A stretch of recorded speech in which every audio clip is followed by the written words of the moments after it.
Every decade, they move closer and closer to Russia, NATO has. And the Crimea and everything else is a response to NATO. Russia. NATO encroaching on them. They are an independent country who believes strong. And I'm not pro-Russia at all. Really? It doesn't sound like that. Don't give me that, really. Don't give me that. Don't give me that. You know? Judge Jeanine, she just did give you that.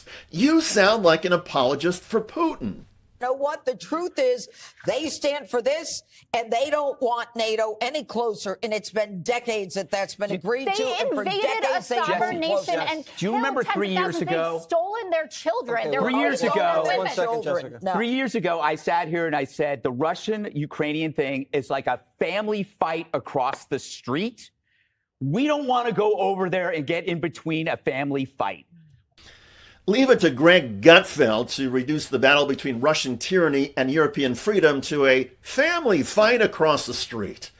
Keep in mind that Russia wants all of Ukraine, and Donald Trump keeps denigrating Ukraine's leader Zelensky and has never criticized Russia's Putin, even though Vladimir Putin started the war by invading Ukraine.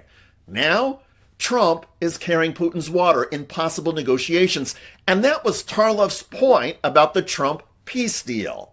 Do you think that it's important to consider the fact that this quote unquote peace deal that he's offering means that Zelensky essentially cedes his country to Russia?